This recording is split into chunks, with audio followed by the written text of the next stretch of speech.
감사합니다.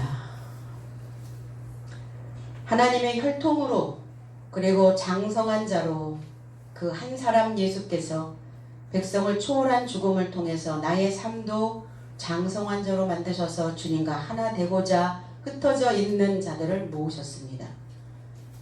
신해드린 공회에서 신해드린 공동체에서 예수를 죽이려고 논의하였고 그 공동체 안에서 그 모든 것들이 이루어지고 있습니다. 우리는 과연 이 교회 공동체 안에서 무엇을 논의하며 살 것인가? 함께 영광도 그리고 함께 고난도 함께 기쁨도 나누는 그 교회의 공동체로 우리가 각자 감당해야 될 그 몫이 있다는 것을 여러분들이 꼭 기억해 주시기를 바랍니다. 54절 그러므로 예수께서 다시 유대인 가운데 드러나게 다니지 아니하시고 여기를 떠나 빈들 가까운 곳인 에브라임이라는 동네에 가서 제자들과 함께 거기 유하시니라 그랬어요. 이 문장을 보면 예수께서 다시 유대인 가운데 드러나게 다니지 아니하시고 이 대목을 보면 신해드린 공회에 있는 그 표면적 유대인들 대제사장 서기관 바리새인들의 눈을 피하여 숨어 다니는 것 같은 뉘앙스로 이렇게 문장이 기록되어져 있죠. 주님이 죄진 것도 없는데 왜 숨어 다닌단 말입니까? 주님이 잘못한 것도 없는데 왜 드러나지 않게 다니신단 말입니까? 그래서 여기서 드러나게 다니지 아니하신다라고 하는 이 대목이 다시 재해석돼야 될 것 같습니다. 다시 유대인 가운데 다시라고 하는 이 에티라고 하는 단어는 아직이라는 단어예요. 아직 유대인 가운데 아직 그래서 아직이라고 하는 단어가 나오면 어떠한 시간적 말미를 주는 언어입니다. 그리고 아직이라고 하는 단어가 우리 가슴에 남아있으면 우리는 마음이 조금 여유있게 갈 수 있는 그러한 시간들을 만들어내는 것이기도 합니다. 아직 로마서 5장 6절로 8절에서 내 삶이 아직 연약할 때에 기약대로 그리스도께서 경건치 않은 자를 대신하여 죽으셨도다. 내 삶이 아직 죄인으로 있을 때에 그리스도께서 내 삶을 위하여 죽으심으로 하나님께서 내 삶에 대한 자신의 사랑을 확증하셨느니라 그랬어요. 그래서 아직 개방적 언어이기도 합니다. 그래서 우리가 아직이라고 하는 단어를 누군가에게 줄 수 있는 아직 어렵지 이런 표현들, 아직 힘드니 이런 거, 아직 안 돼, 아직 부족해. 근데 이제 여기다 도자를 붙이면 이제 비난 언어가 되기 시작하죠. 아직도 이렇게 된단 말이에요. 아직도 거기에 아직도 그 모양이야? 이제 이렇게 그 뉘앙스가 달라지죠. 아직 멀었니? 기다릴게. 이런 거. 그래서 항상 우리의 마음속에 아직이라고 하는 그 단어를 품고 있으면 상대를 봐줄 수 있는 배려심이 생길 수 있을 것 같아요. 주님도 아직 연약할 때에 이렇게 말씀하셨거든요. 너희들이 아직 죄인으로 있을 그때에 경건치 않은 자를 위하여 대신 죽으셨다고요. 그러니까 아직 우리에게 빨리 다그치지 아니하시고 아직은 내가 조금 봐줄 수 있어, 기다려줄 수 있어, 이런 메시지이시거든요. 그래서 폐쇄적 언어가 되지 않도록 아직도 이런 표현이 되지 않도록 그래서 개방적 언어와 폐쇄적 언어가 있죠. 과연 우리는 주님의 마음처럼 하나님이 우리에게 말미를 주신 것처럼 우리는 얼만큼 나 자신에게 아직도가 아니라 아직 조금 천천히 여유 있게 또 상대를 보면서도 아직 멀었어? 아직까지야? 기다릴게 라고 하는 이러한 배려적 언어를 우리는 늘 개방적 언어로 함께 섞어서 써야 되는 것입니다. 드러나게 유대인의 삶이 예수를 향해 드러나게 다니지 않았다. 이 드러나게라고 하는 단어는 파를레시아라고 하는 단어예요. 이 파를레시아라고 하는 단어는 파스라고 하는 모든 삶이라는 단어와 흐레오라고 하는 해설하다, 흐르다라는 이 단어인데 숨김없이 말함이라고 하는 단어입니다. 그러니까 유대인들에게 들키지 않으려고 숨어 다니시는 것이 아니라 그 말씀의 모든 해석을 아직 해주지 않고 계십니다. 아직. 왜 아직일까요? 그들이 못 미친단 말이에요. 아직 조금 더 여유롭게 있어야 되는 시간이라는 겁니다. 그 유대인들이 아직은 이 말씀을 받아들이기에 역부족이기 때문에 아직이라는 단어를 쓰신 거예요. 배움의 과정에서 우리는 한 번에 모든 것들을 다 설명해 줄 수가 없습니다. 그래서 아직 해설해 주지 않은, 아직 숨김없이 다 말하지 않은 그 내용들이 많이 있다는 거예요. 근데 우리는 어느 시점에서 어느 부분에서 무엇인가를 배우고 나면 자기 오류에 빠져서 이 정도 배웠으면 다 됐다라고 스스로 자기 몰락의 길을 선택하게 된다는 겁니다. 오늘 이 유대인들도 아직 솔직하게 모든 말씀들을, 모든 내용을 다 해석해 주기에는 아직 역부족임을 분명히 주님은 말씀하고 계심에도 불구하고 바리새인 서기관들과 대제사장들은 자기 스스로 구약의 모든 말씀을, 하나님의 말씀의 계명과 율례를 지키고 있었다라고 그렇게 착각하고 있기 때문에 지금 이러한 표면적 신앙인들 안에서는 아직 그 말씀을 솔직하게 말할 수 없음을 표현하고 있습니다. 그러니까 이러한 신앙인들은 어때요? 말씀에 확신이 없고 채워지는, 해석되어지는, 재해석되어지는 말씀들이 부족하다 보니까 비어요. 사람의 항상 무엇인가를 채우기를 원합니다.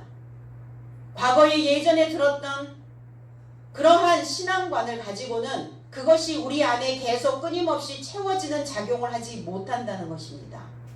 그러니까 순간순간 어때요? 다운되는 거죠. 순간순간 공허감이 그 빈 그릇으로 남아있는 그 공허감의 비극이 시작되어진다는 것이에요.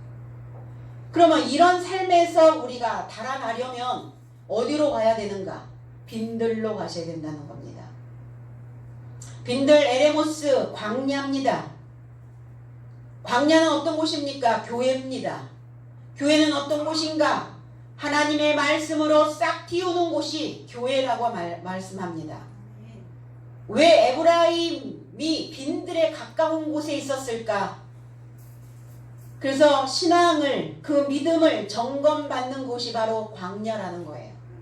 애굽에 있었던 백성들이 왜 가나안으로 금방 넘어가지 못하고 40년 동안의 그 긴 여정을 직행으로 가지 못하고 직코스로 가지 못하고 돌아갔을까? 정돈돼야 되기 때문이에요. 거기서 싹이 나야, 모판에 뭐가 싹이 나야 그 다음에 논에다가 심는 것처럼 모판에 싹 틔우는 그곳이 바로 광야라는 곳입니다. 그래서 광야로, 그 빈들로 우리는 가까이 다가서야 된다는 것이에요. 어느 시점이 되면 우리가 처음 사랑을 잃어버리게 됩니다. 처음에 뜨거웠던 그 마음, 말씀에 대한 갈망, 말씀에 대한 열정, 믿음에 대한 어떤 소망, 우리가 하나님을 믿고 있다라고 하는 어떤 그런 의식, 이런 것들이 이제 습관처럼 타성에 젖은 신앙생활, 그래서 표면적 유대인과 같게 되어지는 그러한 상황도 만들어지게 된다는 겁니다. 그럴 때 우리는 나의 마음을 어디로 또 가야 되는가? 한적한 곳에, 그리고 빈들의 그 광야로 가서 다시 그 모판의 싹을 틔워야 되는 것입니다. 그러니까 우리는 한번 광야에서 가나안으로 들어갔다고 해서 다시 광야의 생활이 없는가? 아니라는 겁니다. 바울 사도도 아라비아 광야로 사역을 하면서 3년 동안을 갔다 온 걸 우리는 기억합니다.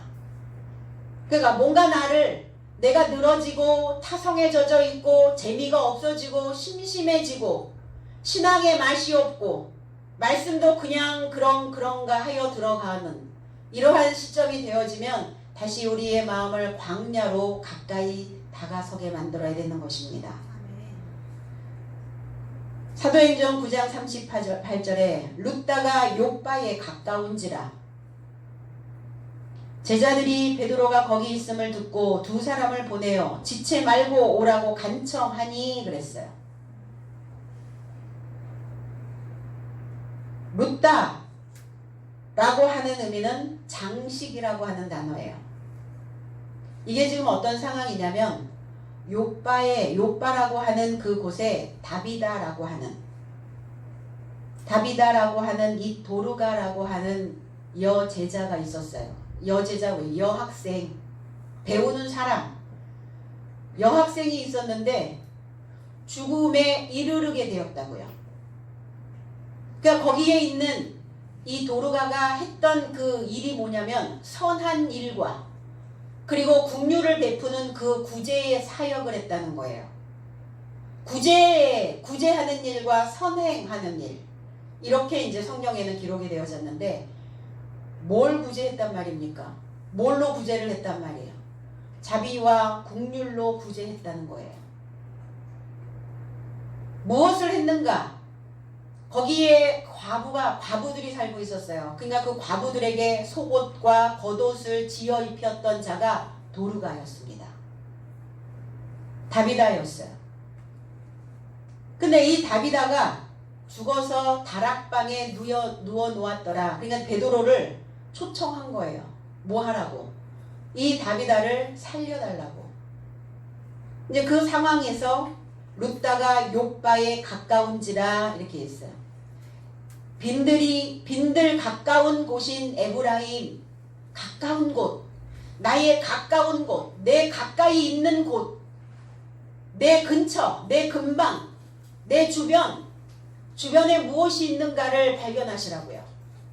나를 둘러싸고 있는 어떠한 요소들이 무엇인가를 생각해내라는 겁니다. 내 가까이 무엇이 있어야 되는가? 룻다가 욥바에 가까운지라. 그래서 장식하고 있고 욥바라고 하는 의미는 밝다, 자신을 아름답게 하다라는 의미를 가지고 있어요. 그러면 나 자신을 아름답게, 나 자신을 밝게 장식하고 있는 그 가까운 곳에 누가 있었는가? 다비다가 있었다는 거예요. 누가 있었는가? 베드로가 있었다는 겁니다. 이 다비다라고 하는 의미는 뛰어나다, 광채가 나다, 두드러지게 나타나다, 그리고 부풀어 오르다, 쌓다. 그러니까 무엇을 쌓은 자입니까? 무엇이 지금 부풀어 올랐단 말입니까? 간이 부은 자, 간이 배 밖으로 나온 자예요. 다비다가. 무슨 말이냐? 담대했다는 거예요. 소심이 아니라 담대하였다는 거예요. 그만큼 쌓았다는 거예요. 뭘 쌓았다는 겁니까? 긍휼과 자비를 쌓았다는 겁니다. 하나님의 그 선한 말씀을 쌓아놓은 자를 다비다라고 말합니다. 그래서 다락방, 이 과부들이 다락방에 눕혔다. 그래서 다락방이 어떤 곳입니까? 높은 곳이죠. 가장 높은 곳, 가장 높이 위치하여 있는 방. 그래서 3층 방 이렇게 되어 있더라고, 해석에는. 그러니까 바울 사도도 3층 천, 가장 높은 하늘, 다락방과 같은 곳입니다. 그를 왜 3층 다락방에 놓았을까? 다비다를. 누가? 과부들이. 무엇인가 그 삶이 다시 재점검, 재정립, 다시 새로운 재도전, 강화되어져야 되는 시점이 되었다는 겁니다. 그러니까 우리도 신앙생활 안에서 무엇인가 주고 나면, 퍼주다 보면 기력이 쇠잔하여질 때가 있어요. 그러면 그때 뭐 하셔야 돼요? 거의 죽게 생겼을 때, 거의 힘이 없어질 때, 에너지가 다운돼서 바닥이 되어졌을 때 살맛도 없고 심심하고 말씀 듣는 것도 재미없고 교회 가는 것도 그렇고 사람들을 만나는 것도 즐겁지 않고 내 입을 열어서 가르치는 것도 유쾌하지 않고 열정이 쏟아지지 않았을 때 다비다처럼 거의 죽게 되었다는 거예요. 그럼 어디로 올라가셔야 돼요? 다락방으로 올라가셔야죠. 마가의 다락방을 이야기하죠. 그래서 성령을 받고 하나님의 거룩한 영이 내 안에서 새로운 정신 차리는 그 메시지가 내 속에 울려 퍼져야 된다는 것입니다. 속옷과 겉옷을 만들어서 과부들에게 입힌 자예요. 과부는 누굽니까? 남편이 없는 자를 과부라고 말합니다. 그러면 지금 이 사도행전에 있는 과부들은 누굴까요? 구약에서 나온 자들이에요. 구약의 5 남편으로부터 벗어난 자들. 주여 나는 이제 남편이 없습니다. 예전에 제가 5 남편이 있었는데 구약에 5 선지자들이 있었는데 지금은 아무도 없습니다. 과부입니다. 그러니까 그들에게 무엇을? 속옷과 겉옷을. 속옷은 뭐죠? 피톤이라고 하는 이 단어인데 몸에 바로 부착하는 거죠. 몸에 바로 딱 붙는 거죠. 이 속옷. 그러니까 속옷을 입어야 보정이 된단 말이에요. 보정 속옷이 어느 시점서부터 살을 빼지 않고 그러니까 몸에 탁 달라붙도록 하나님의 규율이, 하나님의 법칙이, 하나님의 계명이 내 몸에 탁 달라붙어 있어야 되는 거예요. 그래서 내 몸을 탁 보정해주고 받쳐줄 수 있는 하나님의 법률이 있어야 되는데 보정 속옷이 없으니까 속옷을 입지 않았으니까 딱 늘어져 버리는 거예요. 늘어지면 어떻죠? 그동안 내가 가지고 있었던 모든 소식들이 출렁거리기 시작하는 겁니다. 살덩어리가 뭡니까? 살덩어리. 뱃살?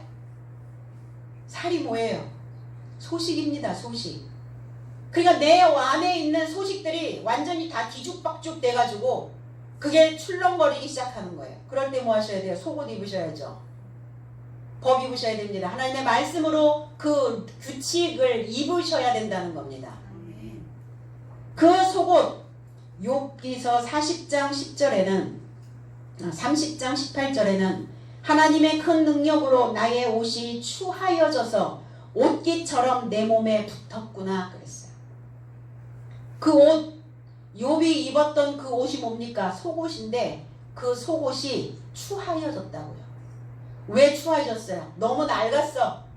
늘어질 대로 늘어졌단 말이에요. 그러니까 뭐 하셔야 돼요? 그거 벗겨내야죠. 겉옷은 뭐냐면 엔니미라고 하는 단어인데 그냥 입다라는 뜻이에요. 이게 이제 히브리어로 넘어가면 라베시라고 하는 단어, 라베시. 그럼 겉옷은 뭘 입는 겁니까?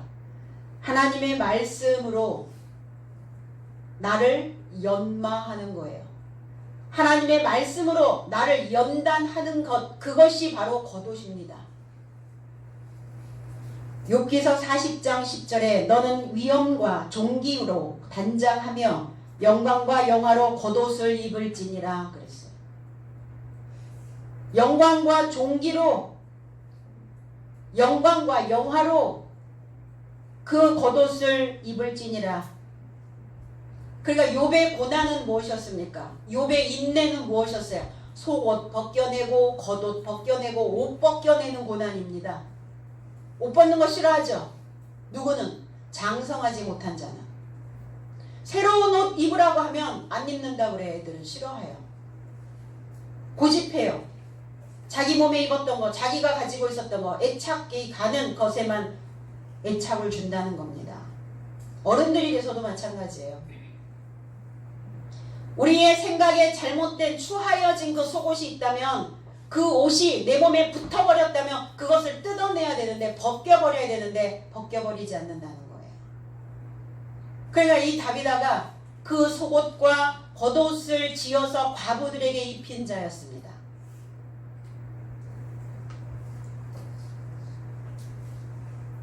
그래서 그 타성에 젖어 있는 그 옷들, 그 낡을 대로 낡아 있는 그 오래된 그 속옷과 겉옷을 벗고 다시 다비다처럼 뛰어난 광채가 나는, 그리고 자비와 긍휼을 베풀어 줄 수 있는 그 겉옷, 속옷과 겉옷을 나 자신에게도 지어 입히셔야 되고요. 여러분들도 다른 사람들에게 그 옷을 지어줘야 되는 겁니다. 그 옷을 뭘로 짓습니까? 손으로? 아니요, 입으로요. 입으로 옷 만들어주는 겁니다. 우리는. 그들에게 입으로 속옷도 입혀주시고 우리 입으로 그들에게 겉옷도 그 종기와 그 영광과 영화로 그들에게 겉옷을 지어 입혀주시는 겁니다. 에브라임이라고 하는 이 단어는, 에브라임 팔레스틴의 지명입니까? 저 중동 땅의 지명입니까? 성경에 나오는 모든 지명이, 그리고 모든 인명이, 이 지명이 왜 에브라임일까? 에브라임은 요셉의 아들입니다. 이 에브라임은 베들레헴의 다른 이름이기도 합니다. 에프라트라고 하는 단어입니다. 이 에브라임이라고 하는 것은 결실이 풍부하다, 결실을 인식하다, 열매를 많이 맺다라는 의미예요. 그러니까 열매를 맺는다는 것이 뭐냐? 인식한다는 거예요. 인식이 됐어? 물 들었어? 하나님의 메시지가 인식되어지고 있냐고요. 내가 어떠한 것을 말하고 어떠한 행동을 하고 어떠한 행태를 만들어낼 때 말씀이 인식되어져야 결실할 수 있다는 겁니다. 이게 에브라임이에요. 호세아 5장 13절에 에브라임이 자기의 병을 깨달으며 유다가 자기의 상처를 깨달았고 에브라임은 압수르로 가서 야레방에게 사람을 보내었으나 저가 능히 너희를 고치지 못하겠고 너희 상처를 낫게 하지 못하리라 그랬어요. 신해드린 공회에 있는 유대인들, 그리고 오늘 이 말씀을 듣고 있는 전 세계에 있는 모든 신앙 안에 있는, 기독교 안에 있는 모든 자들이 다 에브라임입니다. 이방인들도 하나님의 백성도 다 에브라임이에요. 근데 이 에브라임이 병들었다고요. 왜 병들었는가? 여호와를 알지 못하여 여호와를 깨닫지 못하고 있는 병에 걸린 거예요. 하나님을 인식하지 못하는 병에 걸린 겁니다. 그러니까 병에 걸린 것을 알았어야 에브라임이. 왜 예수께서 그 빈들 가까운 곳에 에브라임이라고 하는 그곳에 가셨을까? 병들어 있음을 깨닫고 상처로 내 마음이, 온 몸이, 마음이 만신창이가 되어 있다라는 것을 알고 깨닫고 그랬어요. 그들에게로 가신 겁니다. 뭐 하기 위하여? 상처를 싸매시고, 그리고 병낫기를, 병으로부터 놓여지기를 원하셔서 그들에게 가신 것입니다. 그래서 병들고 상처난 에브라임은 요셉으로 결실을 인식하셔야만 내 삶에 그리스도 예수께서 생산되어질 수 있어요. 탄생되어질 수 있다는 겁니다. 내가 바로 요셉의 아들, 그리고 결실할 수 있는, 결실을 내놔야 되는 것을 인식하고 있는 제자들과 함께 머무르셨다는 거예요. 그러면 제자들은 어떤 자들입니까? 배움 안에 있는 자들이죠. 배우다 보니까 내가 아직 부족해. 배우다 보니까 아직 덜 채워졌어. 그 상황을, 자기의 상태를 알고 있는 자들이어야 된다는 거예요. 배움 안에 있어야 나의 삶이 에브라임이 되어져서 그 에브라임과 결합되어질 수 있다는 겁니다.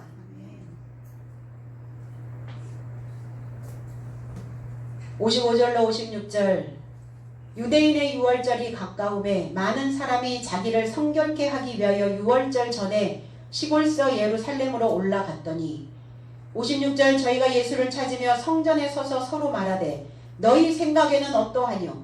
저가 명절에 오지 아니하겠느냐 하니 그랬어요. 유대인의 유월절, 하나님을 믿는 모든 성도들의 유월절입니다.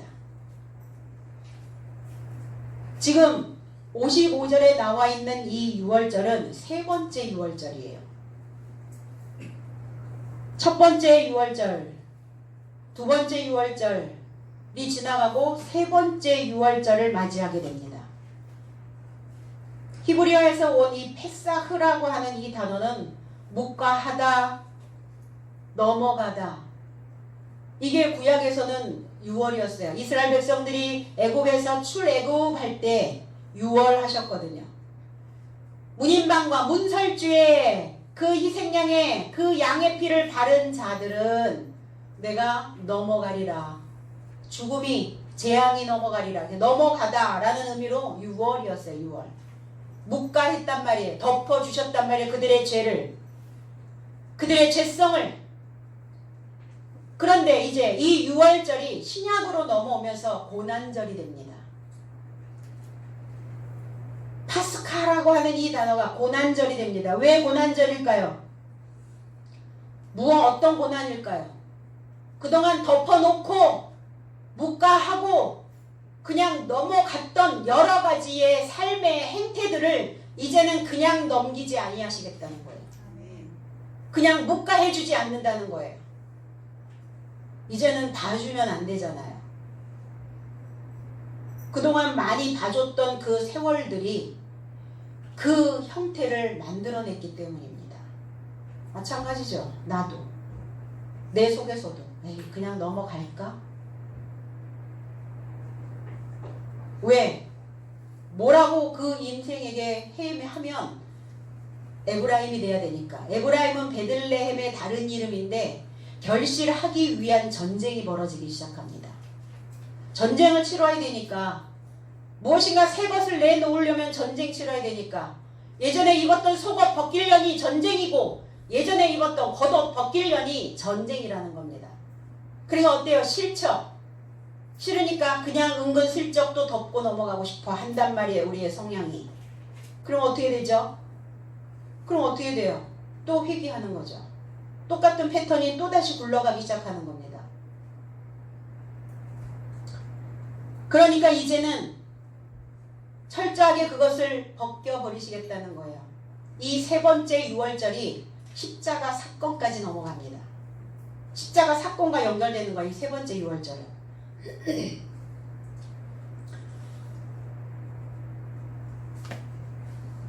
첫 번째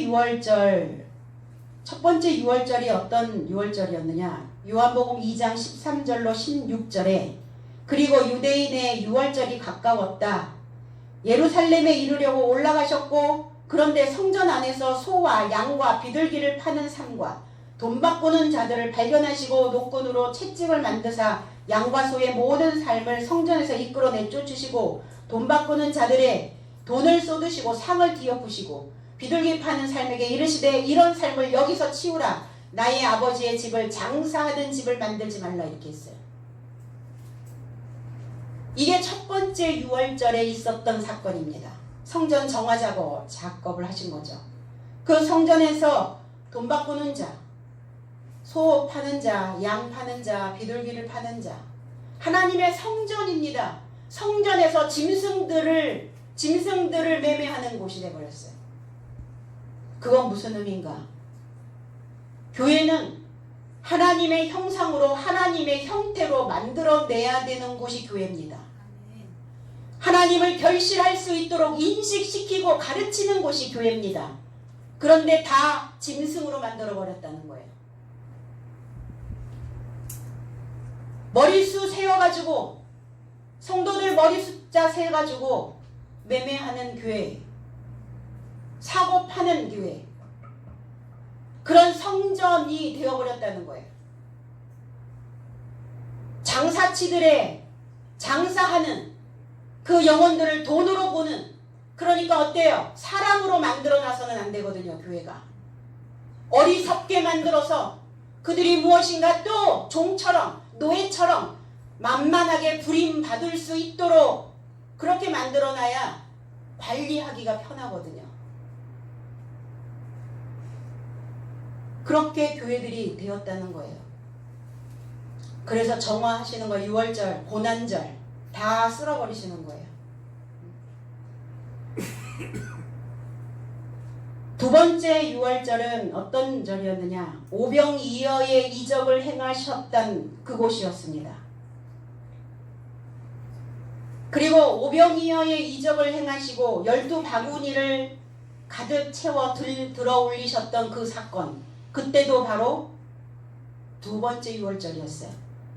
그래서 6장 51절에 나는 하늘에서 나서 내려온 살아있는 떡이니 사람이 이 떡을 먹으면 영생하리라. 나의 줄 떡은 곧 세상의 생명을 위한 내 살이로라 하시니라 그랬어요. 5개의 떡과 2마리의 물고기로 5,000명을 먹였죠. 그 떡이 무엇이었느냐? 그 떡이 하나님의 떡이었다고요. 내 떡이다. 내 살이었다. 나는 근데 하늘로서 내려온 살아있는 떡이었다. 메시지입니다. 메시지. 이 메시지가 살아있는가 죽어있는가예요. 우리를 인식시킬 수 있는 그 강한 메시지가 되어 있는가? 아니면 그냥 짐승들 먹이 주듯이 그들의 입맛에 맞는 그 먹이를 던져주고 있는 메시지인가?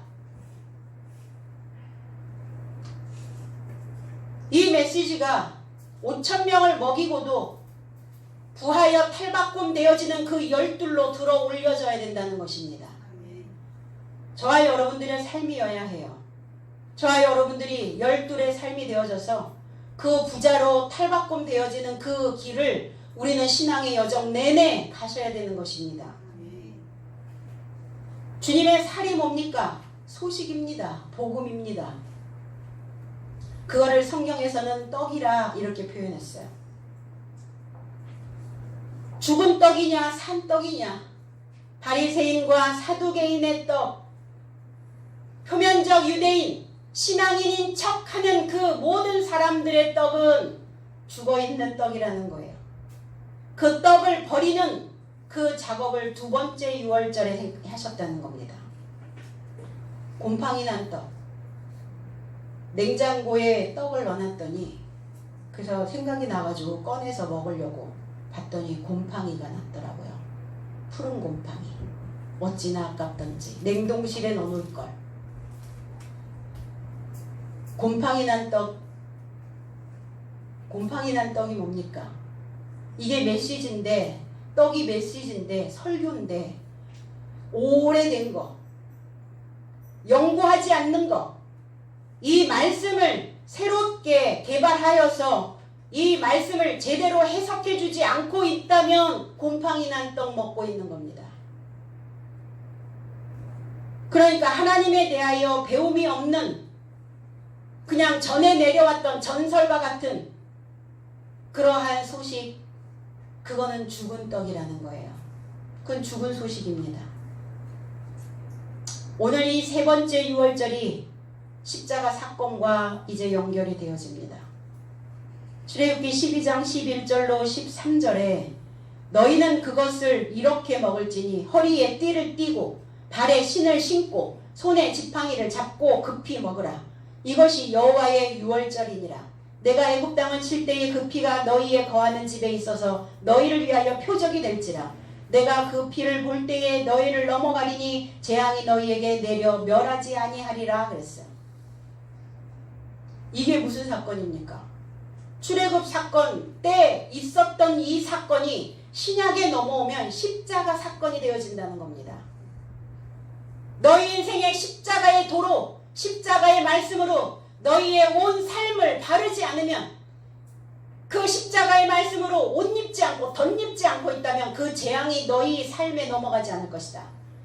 그러나 십자가 사건을 통해서 나는 죽고 하나님의 새로운 메시지가 내 삶에 입혀졌을 때, 그 피가 내 삶에 뿌려졌을 때 너는 그 재앙으로부터 멸하지 않게, 그 재앙을 통해서 멸망받지 않도록. 그런데 이 떡을 어떻게 먹으라고 얘기합니까? 급히 먹으래요. 세워라 내워라 먹는 떡이 아닙니다. 이 떡은 급히 먹는다는 건 뭐예요? 돌려서 먹지 말라는 거예요. 이 메시지를 돌려서 주지 말라는 거예요. 이 말씀을 직통으로 주라는 거예요. 빨리 먹을 수 있도록, 빨리 흡수할 수 있도록 돌려서 얘기하지 말고, 인간적인 메시지 얘기하지 말고, 하나님의 원뜻이 무엇인지를, 그 메시지를 정확하게 분명하게 해석해 주라는 겁니다. 허리에 띠를 띠고, 허리에 띠를 띈다는 건 뭡니까? 중심 잡고, 그 중심이 하나님을 향하여 있어야 이 메시지가 들어갑니다.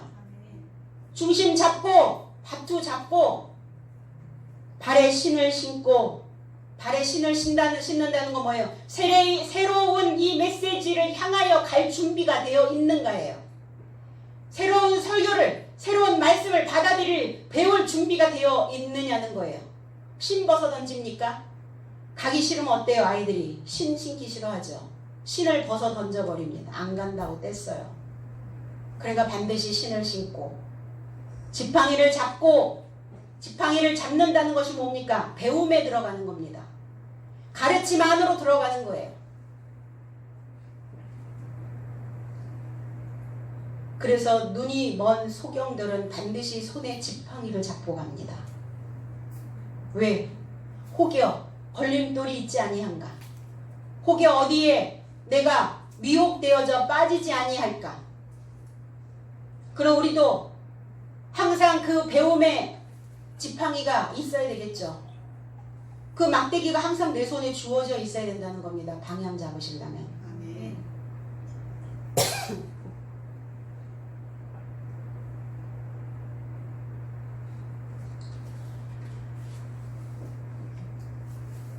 그래서 6월절 희생양이 십자가의 피로 고침을 받는 우리를 새롭게 만들어주시는 새로운 생명입니다. 이 6월절은 정월 14일 저녁이 6월절이에요. 그 우리나라의 절기로, 우리나라의 달력으로 따져보면 대보름 전날 밤이에요. 1월 14일이니까. 그럼 우리도 대보름 전날 밤에 뭐 했죠? 푹 잤나요? 안 잤죠? 왜 안 잤을까요? 눈썹 하얘진다고. 왜 안 재웠을까요? 영양 보충하는 날이거든요. 부럼 깨물어 먹었죠? 오곡밥 먹고, 9가지 나물에서 먹고, 부럼 깨물어서 먹고, 뭐예요? 단백질 섭취예요. 영양 보충하는 날이 1월 14일이라는 거예요. 우리 몸에 새로운 세포들을, 세포막을 형성하는, 그러니까 맨날 우리가 그 9가지 나물에 오곡밥에 부럼에 그걸 먹을 수가 없었어요. 그러니까 그 대보름 전날 밤 잠자는 애들 잠자지 못하게 그거 먹게 하려고. 그래서 이 영양 보충 잘 하면 어때요? 내 더위 니 더위 됩니까? 한여름 잘 지나갈 수 있도록. 그래서 그렇게 한여름 더위에 휘감기지 않도록 공급해 주셨다는 거예요. 공급. 그럼 6월절이 어떤 날입니까? 6월절이 공급받는 날이에요. 하나님의 말씀으로 공급받는 날입니다. 십자가의 피로 내가 다시 새로운 세포막을 형성하는 날이 6월절이라는 거예요. 그러니까 어때요? 새로운 세포막을 형성하려니 평소에 먹지 않았던 걸 먹으려고 하니, 그러니까 고난이라는 거야, 이 날이. 그리스도의 살, 그리스도의 피. 그래서 이 수학의 계절, 이 여름에 뭐하지 않도록, 열병으로 말라 죽지 않도록 그 공급원이 되어져야 되는 거거든요. 이제는 묵과하지 아니하신다는 거예요. 그냥 패스 없다는 겁니다. 그러니까 그렇게 한 번, 두 번 넘어가 줬더니만 그게 몸 안에 탁 달라붙는 속옷처럼 되어버린 거예요. 그러니까 욥이 그거 착 달라붙어 있는 자기의 본성의 그 속옷들을 벗겨내려니 그 고통인 거예요. 발바닥부터 정수리까지. 악창이 나야 벗죠. 그래서 벗기시는 거라고요. 벗기셔서 뭐 하시는 거예요? 살게 하시려고. 새롭게 살게 하시려고. 건강한 삶을 또 살게 하시려고. 회복해서 병 고쳐서 다시 그 인생을 살게 하시려고. 그래서 이 십자가를 함께 들어 올리는 고난에 우리 모두가 다 이 6월절에 동참해야 될 줄로 믿습니다. 많은 삶이 자신의 삶을 성결케 하려고 예루살렘에 이르고자 올라갔다는 거예요. 예루살렘, 평화의 외침이에요. 예루라고 하는 단어는 가르치다, 교훈하다 라는 단어고, 샬람이라고 하는 단어는 완성이라는 단어입니다. 완성하다, 배상받다, 화목하다. 그러면 예루살렘이라는 곳이 뭡니까? 완성되도록 가르침이 있는 곳이에요. 내가 완성이 되어져야, 내 인생이 완성이 되어져야 나는 배상을 받을 수 있는 겁니다.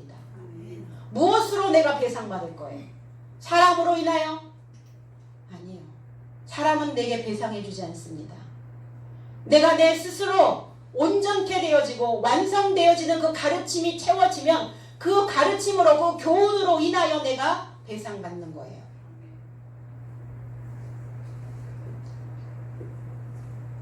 그러려면 저와 여러분들의 삶이 예루살렘이어야 됩니다. 하나님의 교훈 안에 있다면, 하나님의 가르침 안에 있다면 하나님과 화목되어질 것이고, 하나님과 화목되어져 있는 이 예루살렘이 되어져 있다면 그는 성결케 되어질 수 있다는 거예요. 그러면 성결케 되어진 자의 삶의 태도는 어떨까? 나만 혼자 자뻑하면 됩니까? 혼자 꺾어가지고 나는 의인이고 나는 깨끗하게 되었고 나는 이미 완성되었다고 스스로 뻑가면 되겠어요? 자타공인이어야 되죠. 스스로도 인정하고 타인도 나에게 그 인정감을 주고, 그 인정장을 받으려면, 승인을 받으려면 내 삶의 태도가 달라져야 된다는 겁니다. 그래서 내 속마음을 드러내는 말투, 그리고 자신을 단장하는 하나님의 지시, 그리고 듣는 자세, 사람을 바라보는 눈짓, 음성의 높낮이, 사람에 대한 존중감, 다른 사람과 관계를 맺는 방식, 이런 것들이 다 뭐 해야 됩니까? 남달라야 된다는 거예요.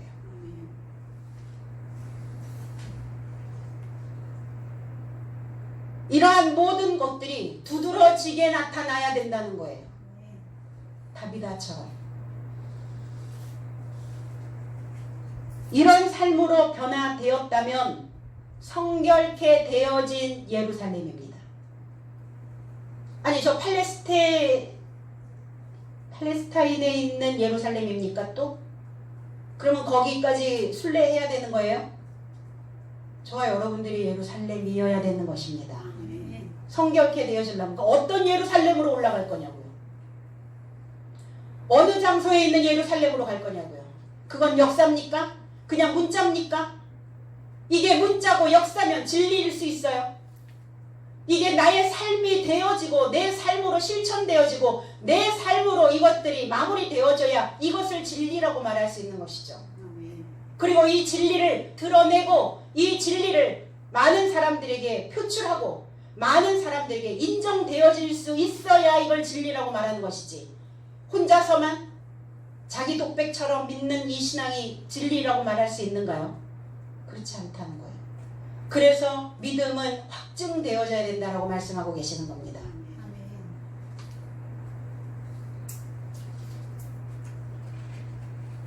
그래서 이 예루살렘의 삶이 되어졌다면 늘 나 자신도 타인을 향한 그러한 모든 것들이 다 원활하게 돌아가야 되는 거예요. 우리의 언어라는 것은 그 사람의 언어, 그 사람의 말을 보면 어때요? 그 사람이 어떤 사람인지 알려주죠. 언어에는 지문을 남깁니다. 이 언어는 다 지문을 남겨요. 흔적을 남겨요. 어떤 사람의 언어가 훅 들어오면 지문이 남겨지죠. 그래서 무심코 내뱉은 사소한 어떤 단어가 그 사람이 어떤 사람인지 그 사람을 적나라하게 드러나게 만들어요. 그러면 속이 정화되었다면, 속이 성결케 되었다면 내 안에서 똥물은 올라오지 말아야죠. 구정물 올라오지 말아야 된다는 거예요. 구정물이 있다 할지라도, 내 속에 똥물이 있다 할지라도 그거를 다 정화시키고 필터링해서 뱉어내야 되는 거예요. 시내드린 공회에 있는 자들이 예수를 찾기 시작합니다. 예수를 찾으며 성전에 서서 결합되어 말하고 있는 거예요. 그들이 서로 모의하고 논의하고 있는 겁니다. 어떤 성전에 서 있는가 이들이? 히에론이라고 하는 거룩한, 신성한, 거룩한 자들이 있는 제사장이 되어져야 되는, 그리고 희생 제사를 드리는 이 히에론이라고 하는 이 성전에 있는 자들입니다. 그러니까 그들 스스로 자기들은 성결케 되어졌다라고 생각하는 거예요. 그들 스스로 자기는 거룩하다라고 말하고 있는 겁니다. 자기들은 신성하다라고 착각하고 있는 거예요. 자기 속에 똥물이 올라오고 있는지도 모르고. 그러면 저와 여러분들이 하나님의 성전이라고 말하고 있다면 저와 여러분들의 히에론 성전은 어떠한가 점검돼야죠. 나는 어떠한 상태와 결합되어져 있는가? 신앙인의 모양인가? 아니면 뒤틀릴 대로 뒤틀리고 꼬일 대로 꼬여 있어서 내 속은 더러움으로 가득 차 있는 그 짐승의 소굴이 되어져 있지는 아니한가? 그래서 내 속이 하나님의 성전인 히에론이어야 되는데, 이 히에론 성전 안에서 그들이 예수를 찾으며 예수를 죽이려고 논의하고 있었다는 겁니다. 그러니까 점검해야 해요. 그냥 믿는 게 아닙니다. 바리새인 서기관들과 대제사장들이 왜 그렇게 애타게 예수를 찾아 죽이려고 하는가? 새로운 물감이 막 뿌려지거든요. 자기 마음속에 있는 그 물감으로 온통 세상을 칠하면 좋은데 그렇지 않나요? 마음속에 있는 물감으로 상대의 마음도 뿌리게 되고 칠하게 되죠. 그러니까 새로운 물감이 더하여져서 새로운 물감으로 새롭게 칠해야 되는 상황이 벌어지니까 그게 불편하고 싫은 거예요. 거슬리기 시작하는 거예요. 그래서 어떻게 해요? 내 안에 들어있는 물감의 색깔대로 칠해진다는 겁니다. 감사의 물감이 있으면 감사로 칠해질 것이고, 사랑의 물감이 있으면 사랑으로 칠해질 것이고, 미움과 원망의 물감이 있다면 그 미움과 원망의 물감으로 칠해질 것입니다. 그 인생은.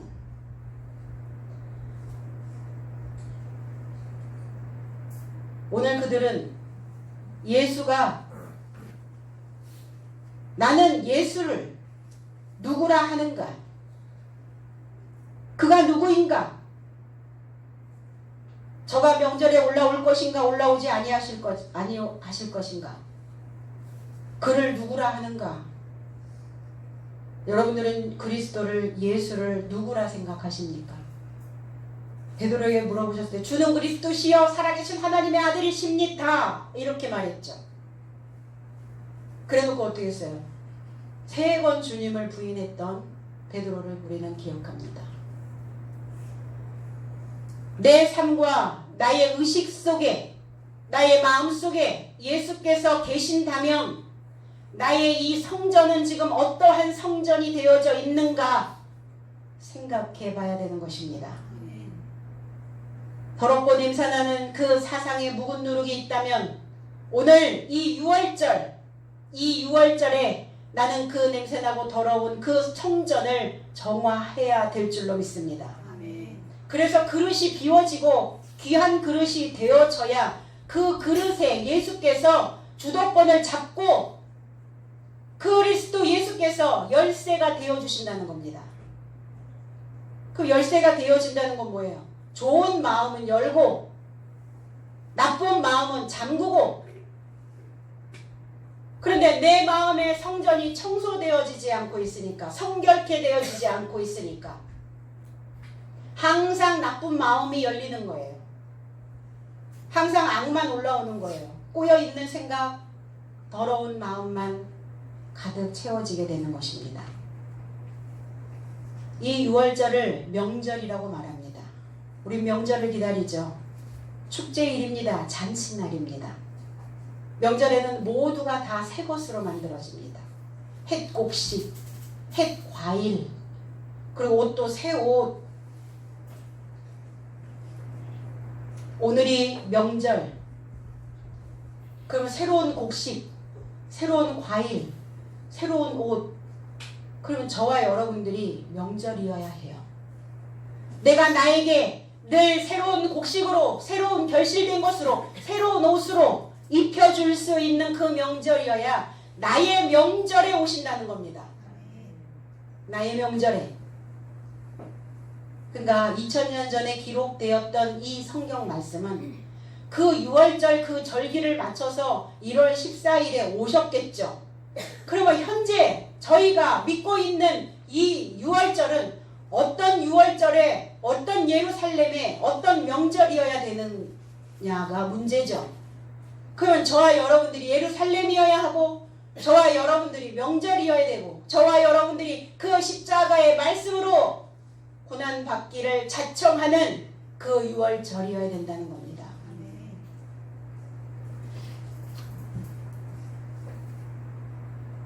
근데 명절이 되어져서 새로운 음식을 장만하고 새로운 옷을 만들어서 입으려면 어른이 돼야 해요.